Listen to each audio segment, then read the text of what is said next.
Pessoal, a tarifa de 50% anunciada nesta quarta-feira pelo presidente dos Estados Unidos, Donald Trump, sobre produtos brasileiros é a mais alta entre as novas taxas divulgadas até agora pelo presidente americano. Ao todo, 8 países foram notificados, entre eles Argélia, Brunei, Filipinas, Sri Lanka e por aí vai. De forma geral, Trump definiu tarifas mínimas sobre produtos importados que variam entre 20% e 50%, a depender do país, com validade a partir de 1º de agosto. Petróleo, aço, café, carne devem ser os itens mais prejudicados pelo novo tarifaço. Esse assunto é complexo, tá dando o que falar no mundo inteiro. Preciso começar com a Rita Mundinha esse assunto. A Rita tá por aí já? Não? Então vou começar com o Eduardo Costa. Ô Eduardo, vamos começar com você esse assunto aqui. Como é que você viu essa história toda? Você já tem falado do Donald Trump como um cara que parece que não tá com as faculdades mentais muito, como é que eu vou dizer, normais. Bom dia. Bom dia. Ô Júnior, eu acho que esse é um momento muito especial. Eu, na verdade, continuo acreditando que o Trump não está agindo por conta de Bolsonaro ou STF. Ele está em polvorosa com a possibilidade de ganhar força essa adesão de asiáticos, europeus e latino-americanos a um enfrentamento concreto, não aos Estados Unidos, mas às políticas dele e à prevalência do dólar. É certo que o dólar ainda responde por 58% dos negócios internacionais, das transações, mas vem diminuindo desde os anos 80 do século passado.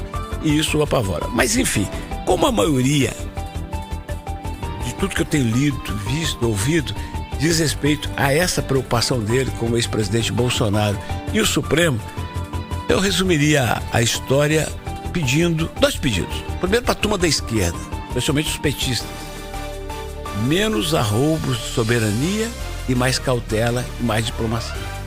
O presidente Lula fica caladinho, quer terminar que todo mundo fique calado e botar a diplomacia para trabalhar. Porque você sabe, nossos avós nos ensinaram que não se deve cutucar a onça com vara curta. Principal o leão, se for um leão meio desvairido. Então o que está ruim pode piorar. Agora, eu também não posso deixar de mandar um recado para a turma mais extremada da direita. Eu peço que leiam o editorial do Estadão. O Estadão, sabemos, tem uma linha editorial que não é de esquerda e que não é de apoio a Lula. Escreveu um editorial cujos parágrafos, 2 deles eu vou ler aqui. O primeiro diz o seguinte: não há outra conclusão a se tirar dessa mixórdia. Trata-se de coisa de mafiosos. Trump usa a ameaça de impor tarifas comerciais ao Brasil para obrigar o país a se render às suas absurdas exigências. Antes de mais nada, os Estados Unidos têm um robusto superávit comercial com o Brasil, ou seja, Trump mentiu descaradamente na carta para justificar a medida drástica. Ademais, Trump pretende interferir diretamente nas decisões do judiciário brasileiro, sobre o qual o governo federal, destinatário das ameaças, não tem nenhum poder. Talvez o presidente norte-americano, que está sendo bem sucedido no desmonte dos freios e contrapesos da República Americana, imagine que no Brasil o presidente também possa fazer o que bem entende em relação a processos judiciais. Fecha parágrafo. O segundo parágrafo que eu gostaria de ler, chamando a atenção da extrema-direita, é o seguinte, aspas: esse espantoso episódio serve para demonstrar, como se ainda houvesse alguma dúvida, o caráter absolutamente daninho do trumpismo e, por tabela, do bolsonarismo. Para esses movimentos, os interesses dos Estados Unidos e do Brasil são confundidos com os interesses particulares de Trump e Bolsonaro. Não se trata de América em primeiro lugar, nem de Brasil acima de tudo, e sim dos caprichos e das ambições pessoais desses irresponsáveis. O William Travassos, aí a gente já começa a dar o passo à frente nessa história, porque primeiro, acho que a primeira pergunta que você vai te fazer é a seguinte: será que no dia 1º de agosto nós seremos mesmo taxados, ou esse negócio vai mudar até lá? Acho que esse é o primeiro ponto que a gente precisa olhar em perspectiva. 2, Trump já ameaça aumentar ainda mais as tarifas de importação se o Lula aplicar aquela lei lá da reciprocidade, ou seja, também taxar produtos americanos. E aí, a gente vê algumas indústrias muito importantes, como a indústria de petróleo, a indústria do aço, o agro, né? Café, carne de boi, que afeta Minas em cheio, com esse medo a partir de agora, porque se vem uma tarifa de 50%, o que vai acontecer com o nosso agro? Bom dia. Bom, desemprego, aumento do custo de vida para o brasileiro. Bom dia, Júnior, bom dia, bancada, bom dia aos ouvintes da Itatiaia. Nós vamos pagar essa conta, né? Eu acho que o primeiro ponto foi a resposta do presidente Lula, e aí eu tenho que concordar com a resposta dele quando ele diz: o Brasil é um país soberano com instituições independentes que não aceitará ser tutelado por ninguém, e ainda fala: a soberania, o respeito e a defesa intransigente dos interesses do povo brasileiro são os valores que orientam a nossa relação com o mundo. E propõe essa reciprocidade econômica. Então, acho que a fala inicial do presidente em resposta ao presidente americano é correta, né? Acredito sim na nossa soberania. Acredito que nós chegamos a esse ponto em função dessa disputa ideológica entre os grupos que estão hoje dominando a política brasileira. Júnior, desde o início, quando o STF, ou a postura de alguns ministros, isso começou a ser questionado, eu tive a oportunidade de conversar com muitos especialistas e todos diziam o seguinte: o Senado brasileiro tem um papel importante, né, para corrigir algumas distorções, algumas medidas arbitrárias. Nós temos um Senado fraco, fragilizado, que não enfrentou o problema desde o início.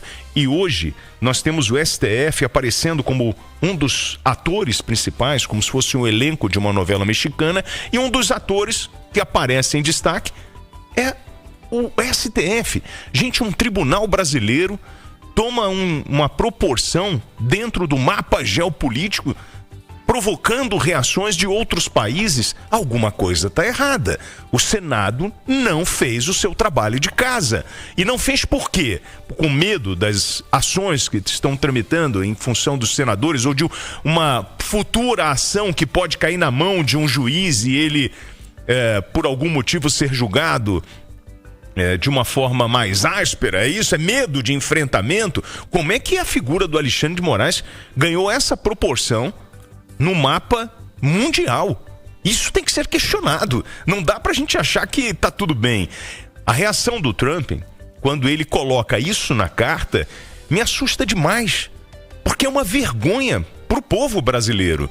E isso, dessa irritação com o senhor Donald Trump, para além desse alinhamento ideológico do Brasil, visitando, recebendo o Irã, essas aproximações com grupos que fazem oposição aos Estados Unidos e condenam e querem exterminar com o povo americano, eu entendo a postura dele nesse sentido. Mas é um cara que, eu disse aqui quando foi eleito, que o mundo, a partir da eleição do Donald Trump, era um mundo mais perigoso, porque nós estamos vendo determinadas reações que são reações emocionais, são reações ideológicas, que não trazem nada para o nosso discurso. E para finalizar, a maluquice disso é a diplomacia brasileira, que sempre foi imparcial, cordial. O povo brasileiro sempre se relacionou bem com o mundo, e agora não. De uns tempos para cá, a gente vê o tempo inteiro a turma alfinetando, provocando, brigando. E a gente não vai chegar a lugar nenhum. E eu digo para você que está ouvindo a Itatiaia, desse forasteiro do Rio de Janeiro, que muitos mandam eu ir embora, deixa eu dizer uma coisa. Ano que vem vocês vão escolher... coração, não, mas eu preciso falar uma coisa para vocês. Vocês vão escolher 2 senadores. Pelo amor de Deus, eles vão escolher os deputados. Façam uma escolha consciente, não por campo ideológico, mas sim pela capacitação dessas pessoas que vão representar o nosso Estado. Porque se nós chegamos assim aqui, desta forma, com o Senado fraco e com essa disputa ideológica, é porque nós não escolhemos bem os nossos representantes. Eu já tô te quase considerando mineiro, tá? Eu acho bom, eu acho que eu tô conhecendo muito, mas vamos lá. Turma, 8h52. Eu preciso acionar a nossa reportagem de